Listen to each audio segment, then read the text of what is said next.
My name is Snorri Helgason, and on behalf of Nox Medical, I would like to welcome all of you here to this session, which we hope will be very interesting for you. This satellite symposium has the title of Revolutionizing Sleep Science, a New Era in Sleep Analysis with Enhanced Arousal Detection. And first, I just want to thank all of you again for coming here. It's a pleasure to be here. I always love to come to the ESRS because I feel like we have a tight bond between researchers here. We do a high-level research activity in Europe, and I want to congratulate both the Spanish Sleep Society and the ESRS for a fantastic event so far, and hopefully we can bring something to it here. So I'm not gonna do much more talking, but I have to introduce the co-chair of this session, which is a fantastic lady, Dr. Irene Cano, a pneumologist and PhD in medicine, an expert in sleep medicine, accredited by the Spanish Federation of Sleep Medicine Societies, currently the coordinator of the multidisciplinary sleep and epilepsy unit at the Ramón y Cajal University Hospital in Madrid, and co-medical director of the Sydney clinics. I will continue. She has been the national coordinator of the sleep and ventilation area of the Spanish Society of Pneumology and was previously the secretary of the Spanish Sleep Society. Currently a professor at the University of Alcalá and previously at the European University. She is also very active in research and has published a lot in the field of sleep disorder breathing. So I'm going to leave the stage and hand it over to you. Thank you. Okay, welcome everybody, and thank you very much for the nice introduction. And I'm not going to speak a lot because I really want to hear everybody here. I think this is a so interesting topic. I just came from the keynote, and we were talking about how important it is to know about another parameters. We are going to talk about the arousal index. The previous session, the last question was how important is the arousal index to know everything about clinics, what information are we going to improve with that. So I'm going to present our first speaker is, as you everybody know, I know, and it's a very nice friend, is Susana Sousa. She's pneumologist, she's a somnologist from the ESRS since 2014, is the head of the Tejo and Descobertas Hospital, the Sleep Medicine Center in Lisbon Hospital, and she is also associate professor at Nova Medical School in Lisbon, Portugal. And she's going to talk us about how important is arousal scoring in diagnosing obstructive sleep apnea for a specific population. Please, Susana.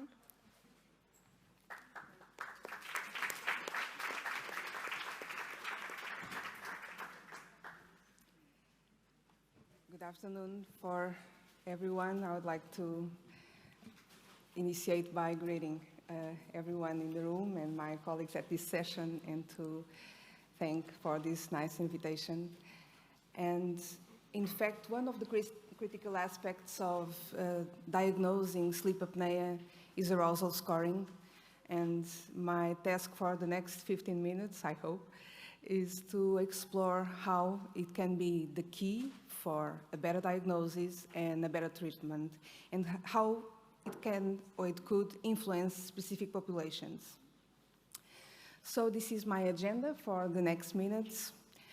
And in fact, metrics are essential for understanding disease and for understanding how it can be diagnosed, how it can be monitored, how it can be treated. And in medicine, metrics are essential and are the cornerstone of decision-making and of medical assessment. And in medicine, it helps us to understand what is normal from what is a disease, to understand what's the severity of the disease, to understand the outcomes of the treatment, and to plan the follow-up care. And metrics in sleep apnea, and we just heard Manu, as the keynote speaker in the last session, we know that apnea-hypopnea index has been from the last years as the metrics that traditional is used to define the disease from normal states and to understand the severity of the disease. But there is a consensus emerging in sleep medicine, in the sleep medicine community, that apnea-hypopnea, and we heard it a lot of times since the last years and since the beginning of this Congress, that is not enough, and most probably because it doesn't reflect the clinical features and it doesn't reflect the predictor factor of cardiovascular risk. So there are a lot of other metrics that has been developed to help us on a daily basis and how to understand the whole picture of the disease. And one of the metrics that has been developed is the duration. So besides the number, also the duration of the respiratory events might be important to understand the severity of the disease. And we know that shorter events are predictor of a higher fragmentation of sleep and a higher overactivity of the autonomic nervous system. And this can be related to the mechanisms that lead to the development of diabetes and of hypertension, and has already been correlated with a higher mortality. And one of the most promising PSG data-driven that has been developed is the hypoxic burden, and already also correlated with higher mortality in patients over 40 years old, mostly cardiovascular mortality. But what about arousals? And also arousals are important metrics to have and to take into account when we talk about the sleep apnea severity. But it's not only the number also, it's not the number of events. We know that the arousal frequency or the arousal index is important because it's related to the fragmentation and the poor sleep quality, and is related to the sleepiness during the day and to the emotional and physical fatigue. But also the duration of the arousals are important, and it's also related to the sleep quality or the poor sleep quality, the intensity of the arousals, and the intensity of the arousals are not really correlated with the respiratory event that precedes the arousal, but it's related to the duration of the arousals, and the intensity can be correlated with the instability of the respiratory control. Also, the timing of arousal is important because we know that arousals can occur in any sleep stage, but we look mostly to the REM sleep stage when it happens. The timing of arousal is important. The odds ratio product, that's a new metric developed in the last years, and it's related to the sleep death, and it can be a good predictor of the cognitive impairment and sleep apnea. And also the arousal threshold, as we know, that is related to higher arousal threshold with higher and more severe forms of the disease, and has impact not only on diagnosis, but also on treatment. So it's no surprise that sleep apnea, it's not a homogeneous disease. In fact, patients are different, and patients can vary in age, gender, clinical features, outcomes, prognosis, and maybe it all starts here. And all starts with the most recognized endotypic traits that we already know, and we are now in an era of not only thinking about the clinical features, but in combining clinical features with endotypes, and right now we can combine endotypes and symptoms, and this can make us identify different clusters with different symptom profiles that may require different treatments. So the knowledge of these endotypes will help us to understand which patient will benefit the most with a different treatment, CPAP treatment or other alternative treatments.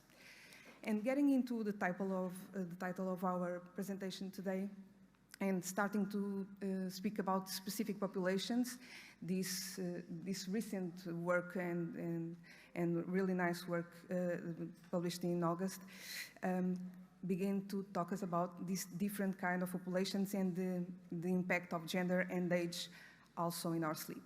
And we know already that gender can have impact, and men have higher collapsibility and lower compensation comparing to women, and men have a stronger ventilatory response. On the other hand, women have shorter respiratory events, mainly related to this arousal threshold that is also lower. Age can change many things in life, and also sleep, and age can have impacts on the sleep, and collapsibility and loop gain worsen with age in men, and also in women, loop gain also increased with aging, and arousal threshold decrease with age in men. We don't have any doubts about the impact as a marker of severity of arousals, and right now we have many papers reminding us of that, and arousals can be a more potent contributing factor of this overactivity of the autonomic nervous system, and can be related to diurnal hypertension in not only the non-deeper patients, and also the arousal index rather than the apnea-hypopnea index. So we are still trying to look for other things beside the AHI, can be a surrogate marker of overactivity, of sympathetic overactivity, and this by extension with a higher cardiovascular risk. And this is more predominant in severe patients, severe apnea patients, but it can happen in any degree of severity. So in looking to specific populations, the cardiovascular ones, these two trials are not really recent, but give us highlights about what happens regarding arousals to the cardiovascular risk. And the MESA trial highlights the relation with higher arousal index with exacerbation of atrial fibrillation. And the Proof Synapse trial highlights the frequent arousals in relation to the risk of hypertension. And another nice paper from Dominic Linz and his group from Maastricht highlights also the relationship between sleep arousals and this arousal burden in relation not only to the cardiovascular risk development disease, but with cardiovascular death and with mortality of all causes, and mostly on women, but also in men, remembering that the gender has also affected this.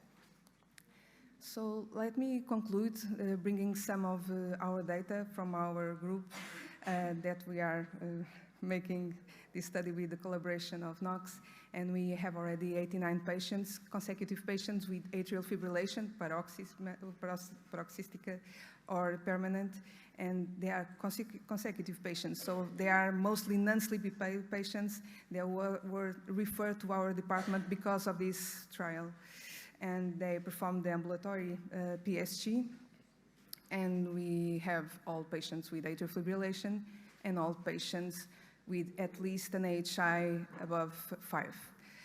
They were mainly male with a mean age of 63 years old.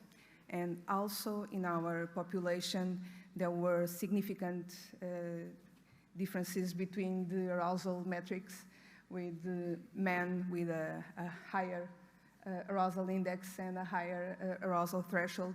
And looking to all these parameters in this kind of population, it's really has really impact, because they are non-sleepy patients. We don't know what to do to them, but we know that we have to treat these patients, because the identification and treating the sleep apnea in atrial fibrillation patients will have impact on the success of treatment of atrial fibrillation. So we have to understand these patients and try to combine the symptoms and these endotypes to understand what to do to them, because it will have impact on the prognosis. And this is not new. Most of what we know today is mainly based on clinical studies that had mainly men, but we don't have only men on our appointments and on our daily practice. We have men, we have women, we have younger people, we have older people, and we have to diagnose all patients. And we don't it's not only to diagnose all patients. We have to diagnose, we have to classify according to severity, we have to establish the right treatment for the right patient, and we have to evaluate the outcomes. So we cannot do this without the help of this qualitative phenotyping that I think the next sessions will help us to understand how to do this on a daily basis, how we can implement this. But one thing I know is that the arousals and all that several aspects that I talked about, the arousals are a good key to understand as a metric of severity, to understand the patient and to decide what's the good treatment and how to follow up these patients as the precision medicine that we want to do today. Thank you.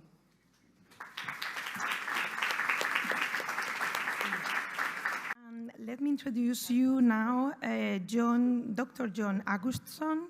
He is the Vice President of Artificial Intelligence and Data Research at Nox Medical, a global leader in sleep diagnostic technology.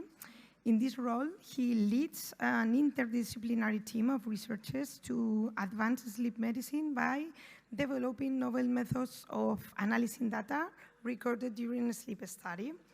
And he holds a PhD in physics from the University of Basel in Switzerland and a master's degree in electrical engineering from the University of Ireland. And he's going to talk about the artificial intelligence at the helm, Nox Artificial Intelligence, Scoring and Insights.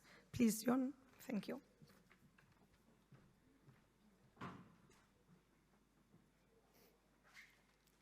So thank you all for coming, and thank you for this wonderful conference. It's been really a pleasure, a lot of good presentations.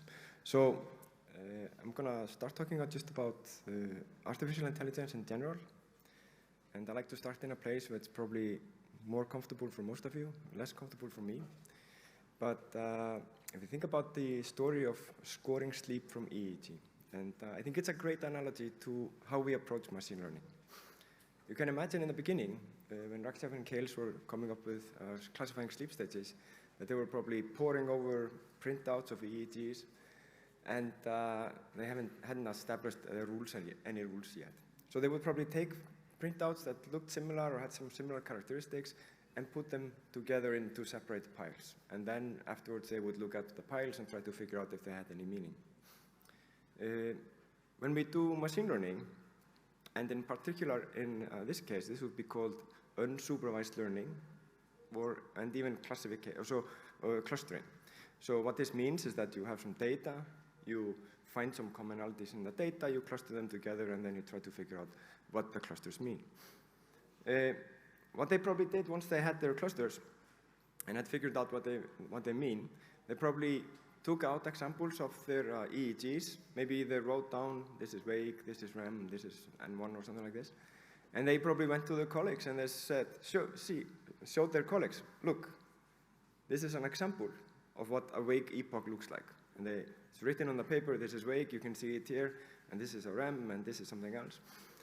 And in machine learning, this is what we would call supervised learning. So we have the data, we have the labels that tell us what the data means, and we teach someone to recognize the patterns and come out with the labels. They probably did one more thing. They probably didn't just show their peers the EEGs and tell them this is wake and this is that. They probably said, so when you're looking for wake, you should look for this thing in this signal, or when you're scoring REM, look for this. And this is what we would call feature engineering. And it was really popular a few years back to do handcrafted feature engineering for machine learning. But today, we use different architectures of models which just learn the features by themselves. I was on the Philips Symposium yesterday, and Pedro Fonseca, he had basically the same slide. But I think it's very important, so just bear with me if you saw it already. But I want to talk about concepts of artificial intelligence and machine learning. At least in my life, I hear these concepts. They're just talked about like they are all the same thing. Some people maybe feel that they're a little bit mysterious, but in the end, it's not so mysterious. Artificial intelligence is a broad term that's used for machines that are making decisions. And it doesn't have to be complicated. They might be rule-based systems, very simple, and they could still be classified under artificial intelligence. Machine learning is a subset of artificial intelligence. These are systems where you have data that you use to train a model. It could be a regression model. It doesn't have to be very complicated models. But it can also be complicated models like deep artificial neural networks, and that's what we refer to as deep learning, which is then again a subset of machine learning. And deep learning just refers to models that have many layers of artificial neurons, and these are just mathematical operations, so they have nothing to do with the brain or consciousness or anything like this. But we just call them artificial neural networks.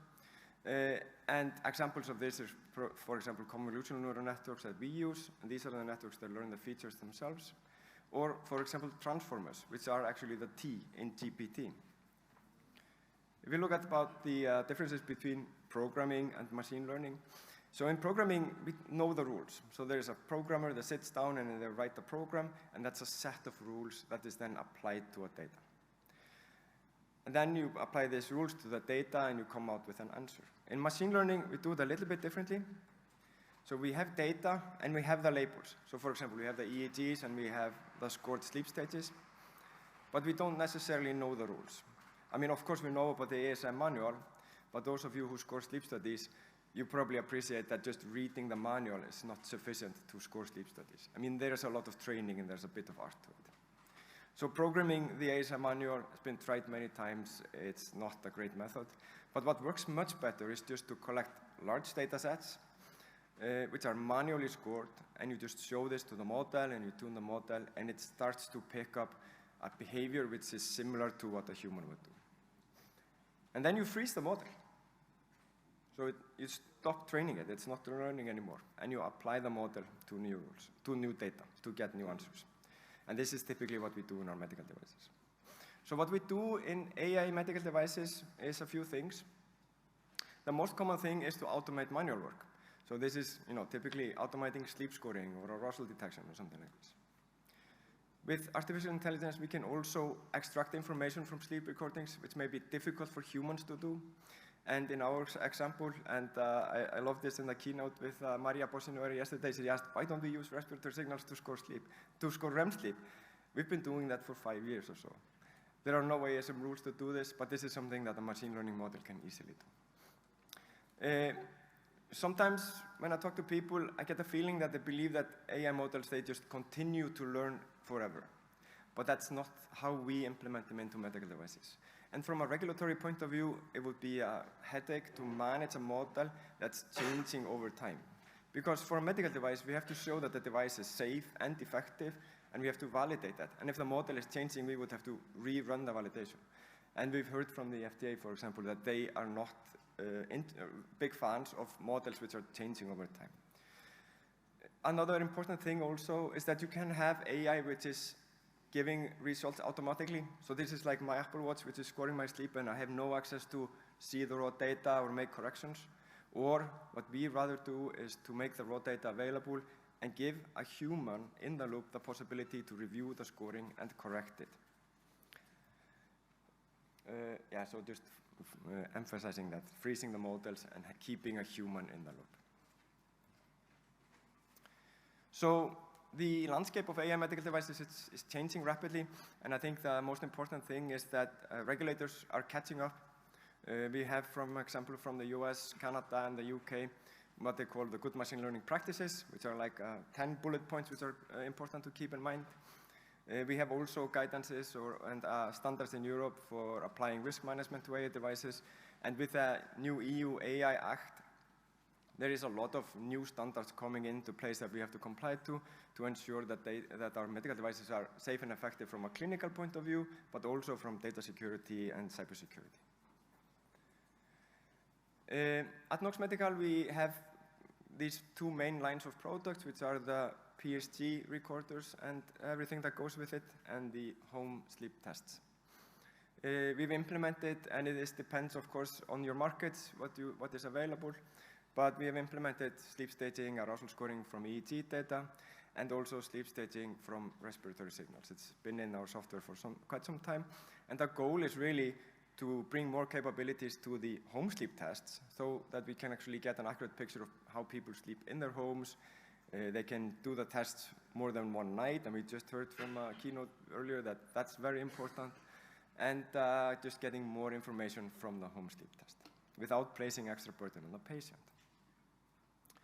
So we have released an algorithm that we call the Nox BodySleep, which scores 30-second epochs into wake, non-REM, and REM sleep in home sleep tests. But now we are working on a product that we call the Nox BodySleep version 2, which does the same thing, scores 30-second epochs into wake, REM, and non-REM sleep based on respiratory signals, but additionally and crucially predicts arousals. This is based on physiology that I think most of us are familiar with. So respiration patterns, they differ between wake, REM, and non-REM sleep. And there is a respiratory response to an arousal. And the respiratory response to an arousal is not only a response to a buildup of CO2 because of a respiratory event, but also if there is, for example, auditory stimulation or something like this, there is a response in the respiratory signal to an arousal. So that's the foundation we built a model of. The model is, of course, a deep neural network where we do supervised learning. So we use PSG recordings with sleep stages scored from EEGs, but we also have the RIP signals, so the respiratory signals from these recordings, so that we use as input to the model. We train it, freeze it, validate it, and hopefully we can release it at some point. And so this is the concept. So you get the respiratory signals in, you apply the model, and what you get out is the sleep scoring, wake REM, non-REM, and the arousal scoring. But why go through all this problem? So what I'm showing you here is an example of PSD sleep recordings that we score either as PSD sleep recordings and get an AHI, taking into account the sleep staging and arousals, or we score them as home sleep apnea tests where we don't take into account sleep stages and arousals, and you get the REI. And what we see is, on average, the REI is underestimating the AHI. I think that is not big news for anyone. And we have extreme cases like this red circle where the REI is below 1, but the AHI is close to 23. The blue dots that fall into the red squares, they would be classified incorrectly if you have an AHI cut of say, 15, just to highlight that you are much more likely to get a false negative than a false positive result from a home sleep apnea test. Of course, we want to score arousals, and one of the motivations to do this is because the ASM recommends scoring arousals, and there are also specific patient groups that are more likely to have respiratory events that terminate in arousals and not in desaturations. So it's not that only that the REI is on average lower for everyone, but there are specific patient groups, for example, young people, non-obese people, and women, who are more likely to be misdiagnosed in a home sleep apnea test if you don't score the arousals. So just showing a little bit sensitivity specificity for a classification. I just want to say this is still research phase, so it's not representative of the medical device. But what we see is if we score the sleep studies as if they were home sleep apnea tests, we have a sensitivity which is maybe close to 75% or 60% for the two AHI cutoff values. If we run automatic scoring of the EEGs and arousals, you can bring the sensitivity specificity much higher, so compared to manual scoring, and applying the Nox BodySleep version 2 is not exactly the same as the PSG, which would make sense. You're not looking at exactly the same data, but brings actually the sensitivity close to what you would get from the auto-scoring of PSG without sacrificing the specificity significantly. So this is what the blue points would look like if you process them also with a BodySleep. So just to go back and forth, so bringing it much closer to the line of unity, and hopefully having more people diagnosed correctly right away. So just the take-home message is that we are applying respiratory-based models, scoring arousals and sleep staging, and closing these care gaps for patient populations that tend to be underdiagnosed using home sleep apnea testing. So thank you very much. Okay, thank you very much, Jón. And our last speaker may introduce you to Dean Su. He is a senior researcher at the Center for Sleep and Vigilance Disorders in Sahlgrenska Academy, the University of Gothenburg. He is the vice president of the Swedish Sleep Research and the Sleep Medicine Association. and Associate Editor for Sleep and Breathing. He's also an active member of the European Sleep Society and has published a lot in the field of sleep disorder breathing. And he's going to talk us about Nox BodySleep 2.0, what we know and what we expect. Please.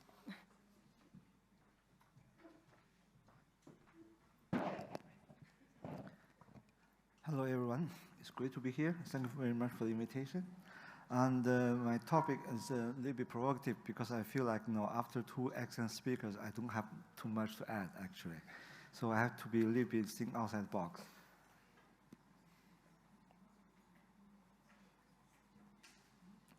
I have no conflict of interest regarding to this talk. So my outline is about the challenge and potential solutions, and also a little bit about future perspective.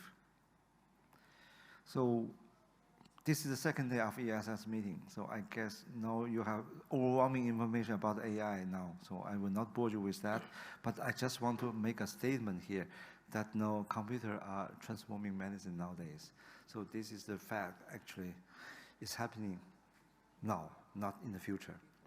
And with this in mind, we have a decision to make, is that how to handle our clinical practice. Do you want to handle your clinical practice in your hand, or you want to let other people take over?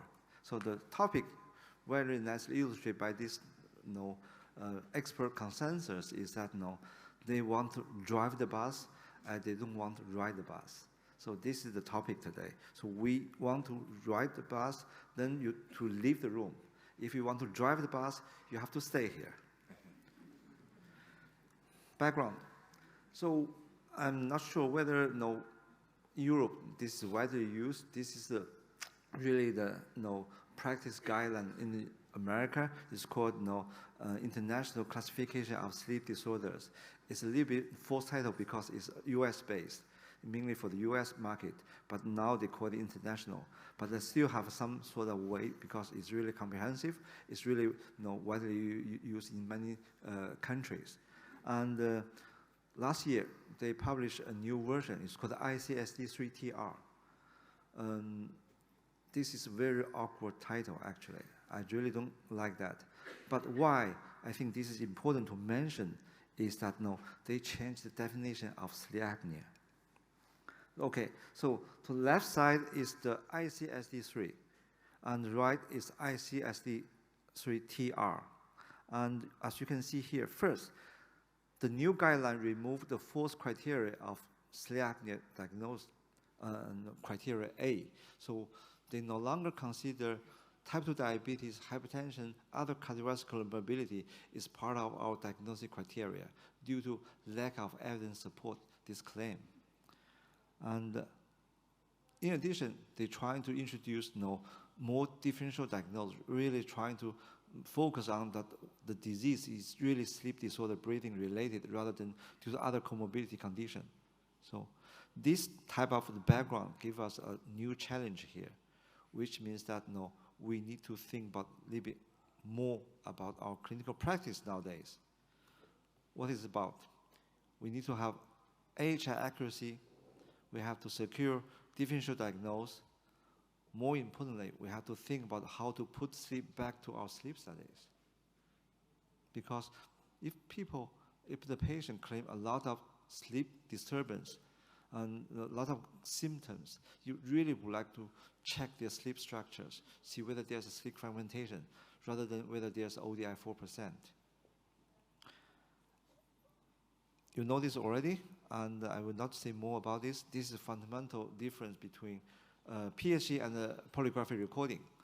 And we cannot change it because that's the setting how it looks like. And there's a saying in China, if you cannot solve the problem, you can solve the person who raised the problem. Okay?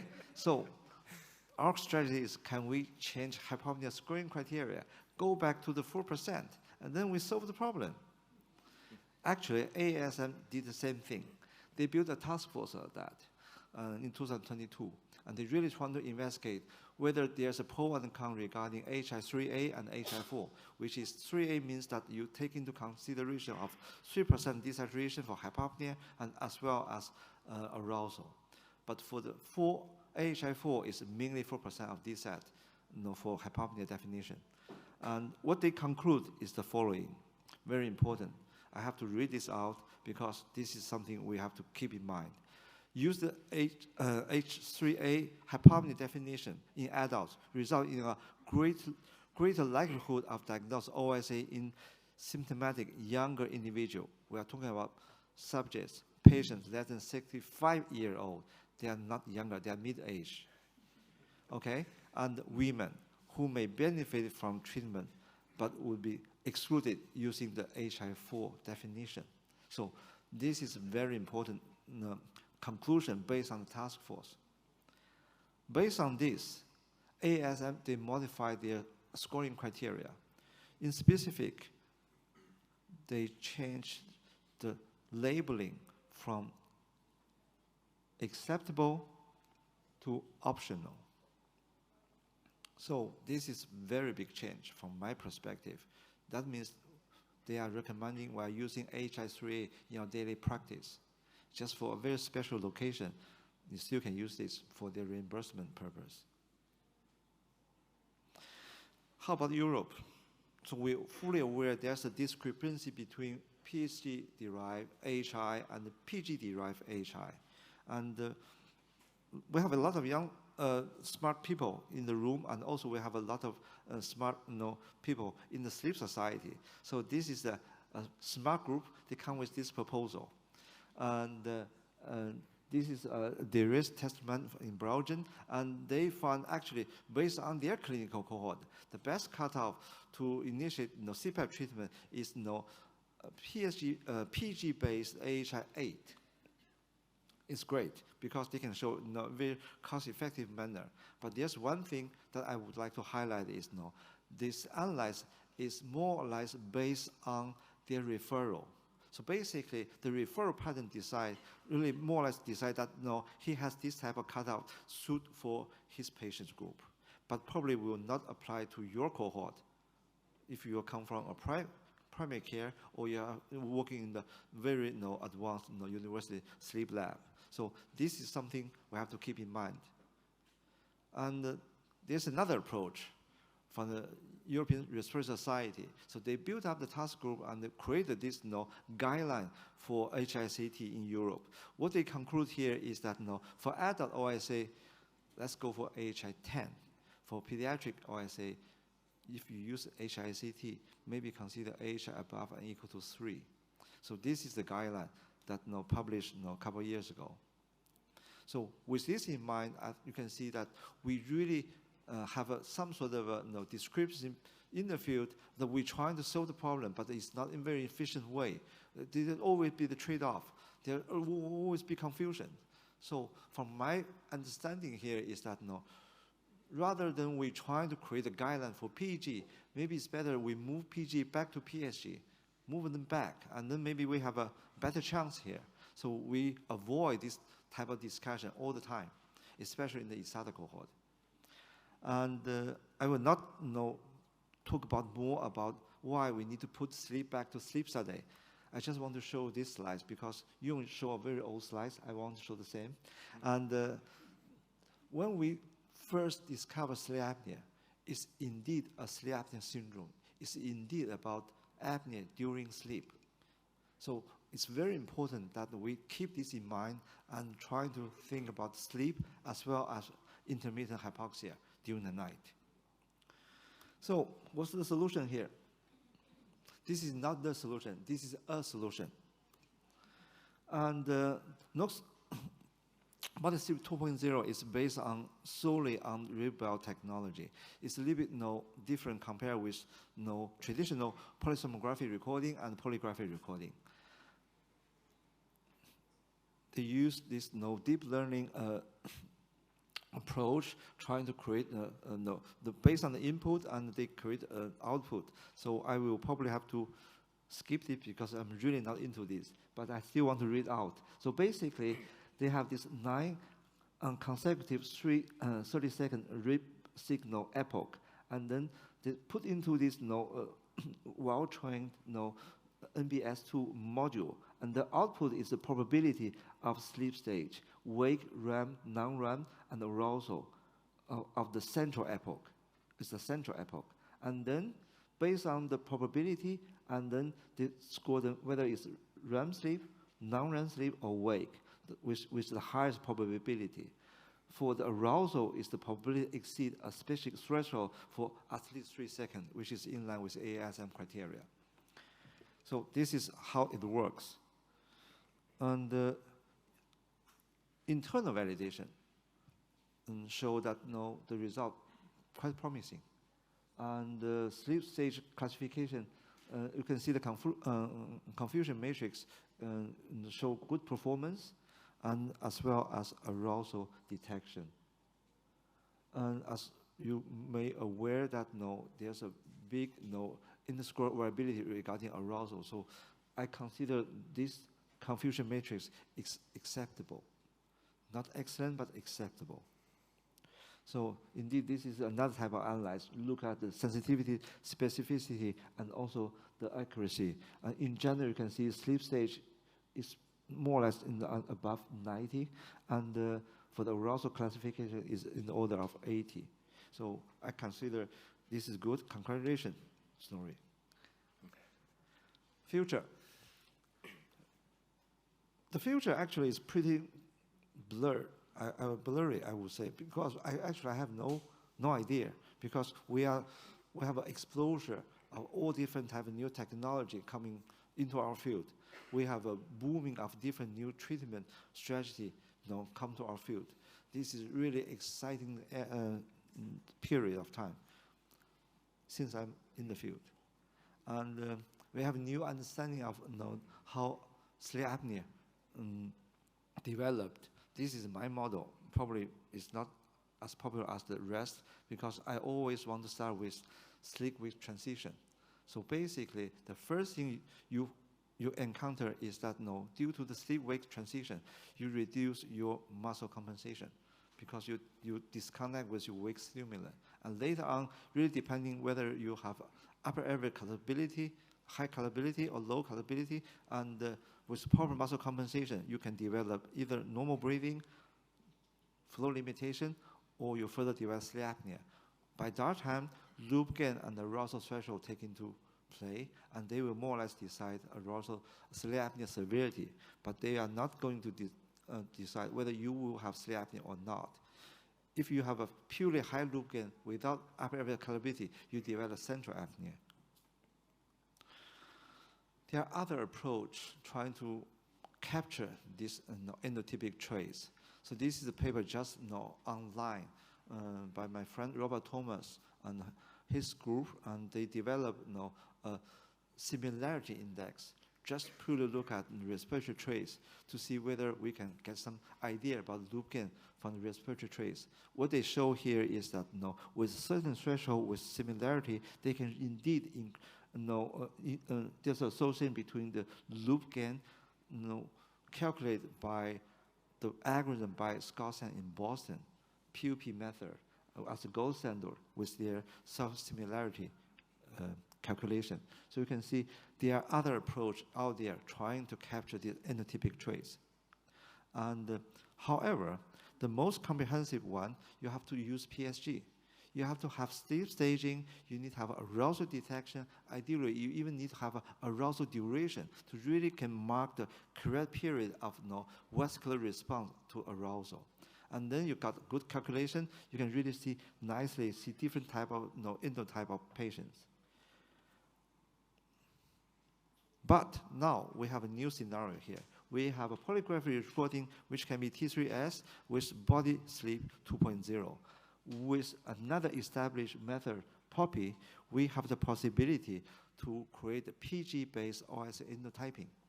So of course, this is a little bit speculation. There's no studies for that, but I really hope that can be published or it can be shown in the near future.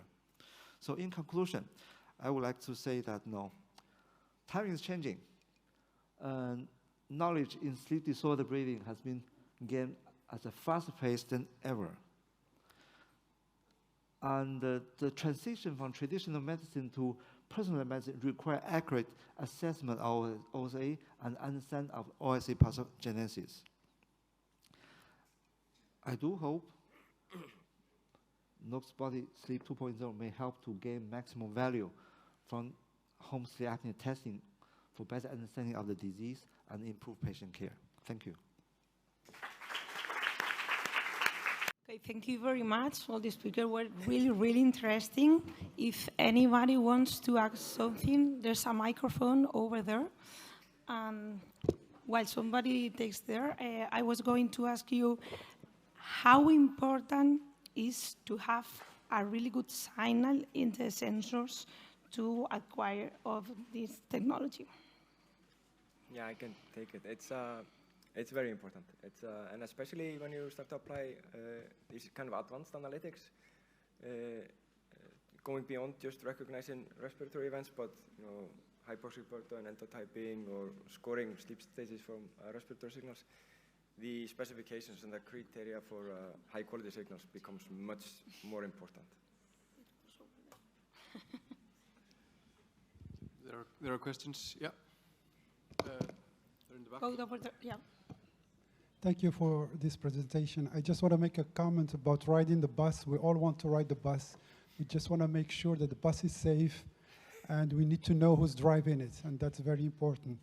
I have a question actually about the use of the RIP belt. We know definitely there are studies that show that we can evaluate sleep based on respiratory signals, and we know there are two variables, which is the amplitude and the frequency variability that allow us to do that. There's just a little issue I have with the RIP belt is that they move throughout the night, and there is a tendency of losing the references. How do you deal with that? Thank you. Yeah, thanks. That's a very excellent question. So sensors move during sleep, and it applies to RIP belts, cannulas, oximeters. And this influences, of course, the signal that is recorded. So how we deal with this specifically is that we use very large data sets from around the world when we're training the models, and they are from clinical trials or standard clinical practice. So we expect that when we're training the model sees everything that occurs normally. For example, belts moving or belts being placed incorrectly on a patient. Also during the training, we use what is called data augmentation, where we intentionally introduce artifacts to the signals to teach the model to be a little bit more robust and can handle a little bit this when the signals change. And then we do the validation. Again, it's just data which is recorded in standard clinical practice, large data sets.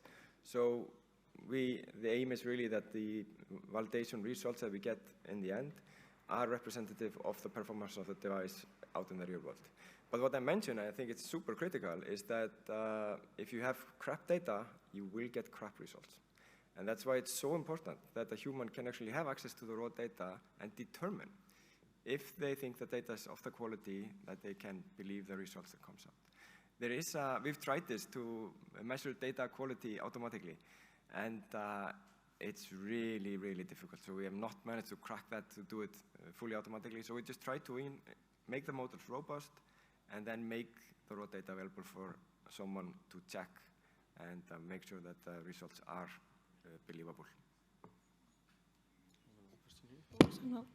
Thank you for a very interesting symposium. I think it's very attractive to be able to get a more complete set of information from day one at the clinic, so you can make the right decision right away. But I have a very boring question. I'm sorry. What is the estimated cost of this new method of diagnosing sleep apnea compared to the old one where you do not have any data on PHT? Because we're talking about a large volume of patients. Yeah, I'm doing the research, so I can't. I have no idea for the business. It's interesting from a hospital point of view because we have very large volumes. Yeah. But if I may, I mean, it certainly provides a more cost-effective way if we can have a conclusive test from the beginning and you don't have to do a repeat test, because you missed the first one. So I think in that sense it should be more cost effective, but studies have to determine that, obviously. We have a lot of hands. Yeah, okay. I'd like to know if this program can identify the cause of the arousal, or if it just identifies the arousal.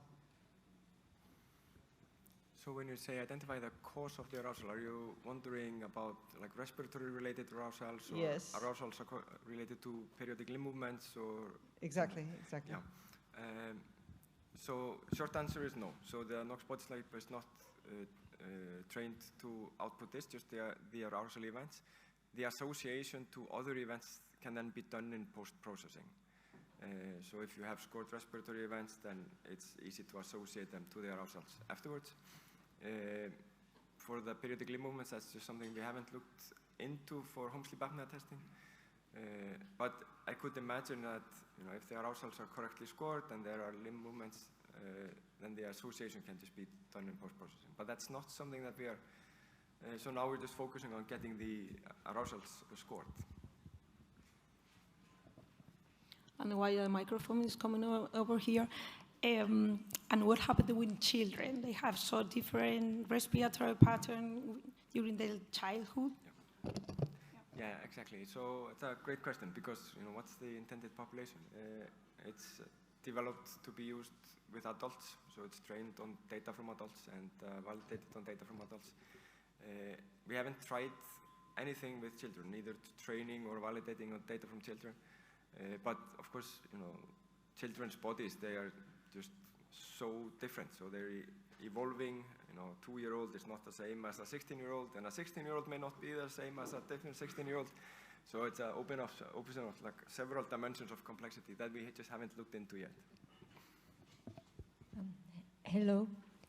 Congratulations for all of you. You were all very, very clear. I have a question for Jón. Sorry if I didn't say your name correctly. So my question is about the 30-second epoch, because it's a human, let's say, limitation. That's how we read the test. So is it, let's say, a regulatory issue? Is it a company decision that you've picked the 30-second because you could read the whole night and not have this issue, right? Yeah, it's a great question. And I think it can touch on a little bit bigger question also. So let me answer the 30 seconds very quickly. We have manually scored data with 30-second epochs, and we're training the models to get the same. Of course, it's very easy to change the output of the model to have higher resolution and time. I mean, that's very trivial.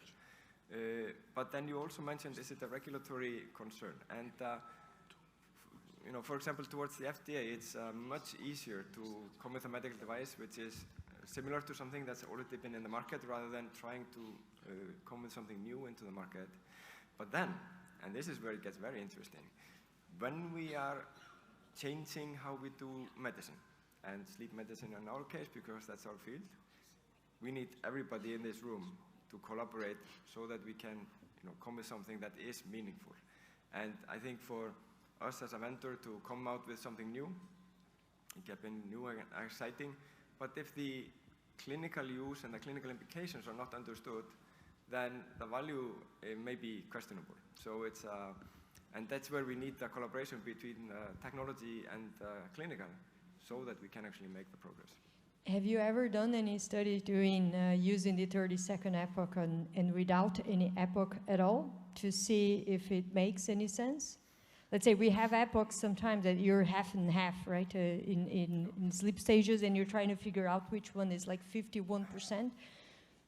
So the challenge there is that the epochs are scored the complete 30 seconds. So let's say we have like 16 seconds of sleep and 14 seconds of wake, and it's scored as sleep. So now when you have the model and you predict correctly the first part is sleep and the last part is wake, how do you test that the prediction is correct for the label that was not made by a human? So I think that's always the limitation, is that everything that the model does different than a human is counted against the model as the model being incorrect, even though the model may be more correct, because we're comparing ourselves to a human. To do a study like this, you would probably then give human sleep recordings, and you would ask them to start scoring at 1 second after the minute, and 2 seconds after the minute, and 3, and then you could try to build up this sliding scale, but that would be a lot of work. Thank you for Nox medical team. I was wondering to know if you are working in insomnia to detect arousal, because you have the model, you have the data set, and you can do the same to have sleep fragmentation. Yeah. So it's also a good question, and it relates a little bit, what's the intended use of this? So we train on data. We, for example, have data from people who have insomnia. And in the validation, we have large data sets, so they may include patients that have insomnia.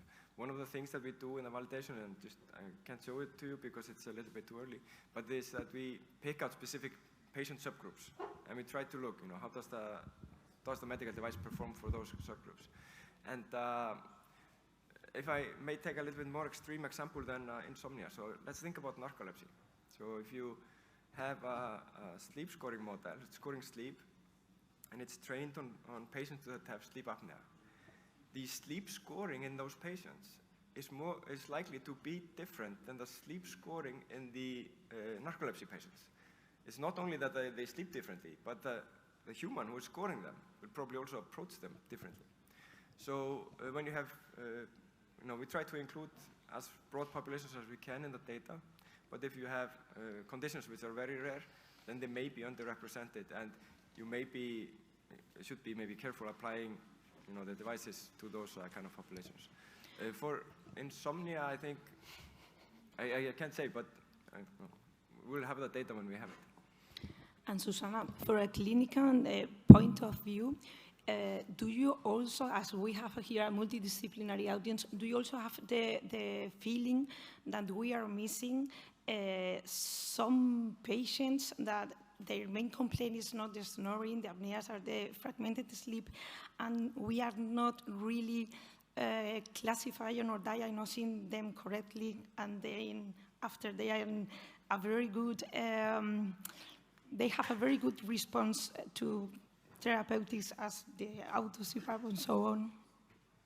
Yes, I have that feeling. I have with our results, the results of our group, I have that for sure, because most of that patients were non-sleepy, and I think the arousals, and talking about the arousals only, it is really the key to get the diagnosis of these specific populations, because we would misdiagnose most of them. So, and I think we are talking about this, and the AHI we were seeing the rise and fall of AHI. It has 4 years, the first publication, and we are talking about the present, I think we are not talking about the future. I think we can get these things together and understand the patient and look beyond the AHI and to not miss the diagnosis of that patient. Thank you, fully agree. Matthew Norton from Melbourne. We use Nox equipment in Melbourne, so part of the team, if you like. Really three comments. The first is the 30-second epoch. I think we've got to remember that was ancient. That that was it was only 30 seconds because that's how long the pages were. And if it's 3 seconds microsleep to run off the road or cause considerable damage, I think we should really be focusing on a 3-second period, not 30 seconds. And I think we need just to sort of use IT or AI to change the rules. The second is identification of arousal from EEG is a cortical EEG, but it often begins at the brainstem. And heart rate variability from an ECG is a wonderful way to identify arousals. It's a very, very clean signal. And we've used the heart rate variability to identify central from obstructive sleep apnea. We didn't use it to identify periodic limb movements, but I'm sure it would pick periodic limb movements and even sleep stage. So my comment is for Nox, because heart rate comes from the oximeter signal, which is a very poor man's ECG. So if there was a call to put the ECG back into Nox, get good quality heart rate variability, and then scoring arousals and also differentiating types of sleep disorder breathing from the ECG would be a direction that I think Nox should consider. Yeah, I agree 100% with everything you said. And I want to maybe catch one thing which I find interesting. So there's a lot of movement now towards scoring sleep and arousal from pulse oximeter-based devices. So bringing the respiratory-based, I think, is bringing in a new dimension. It will probably be more suitable for certain patient groups where the pulse oximeter devices may not be as suitable. And it may be just picking up a little bit different information that you get from the pulse. So I think it's adding, but I agree with you, we should not be cutting out data that's important, but collect the important data. Absolutely. And if I may, I think, Ding-Su, you touched a little bit upon that with the guidelines, the updates of the guidelines, the scoring criteria, and this, when we're validating AI, we need to follow the guidelines. And do you feel, and this is the last question because we're on time, do you feel that the society should be moving faster in these areas as well, to update the manuals and the guidelines to take those into consideration? I mean, we talked about the 30-second epochs. Are there more things that could be changed to adapt to this new reality? Yeah, I probably am not the right one to answer because I'm not really sitting in any of the board of this ESRS or ERS. But I have a strong feeling actually there's movement on that right direction. One thing I would like to point out is we already have a product using 3-second window to screen EEG signal, which is artificial products developed by Blank Units in Canada. And it's already called Sleep Disc, which you nicely illustrated. So that is there. And I also fully agree that using arousal detection, this is one way of doing it. Actually, we have other way, like PPG signal. I've been working this with PPG signal for many years. I know it's also quite sensitive. It's even more sensitive than heart rate variability, because the vascular bed, digital vascular bed, they have a very unique anatomic structure, allow this big blood volume swing, and you can get very nice attenuation signal from there. So I think there are multiple ways you can do this. But the concept here is that how can we put sleep back to sleep study? It's more or less how can we really create accurate AHI assessment from the polygraphic recording. As long as you can validate that in multiple clinical trials, you are there. So we have been dealing with this for many years with Itama watchpad device. So it's already accepted by the society, but we all know now we can say that they are AI-based. Okay, thank you very much. We have no more time. Thank you very much to the speaker. It was a great session, and thank you very much to the audience.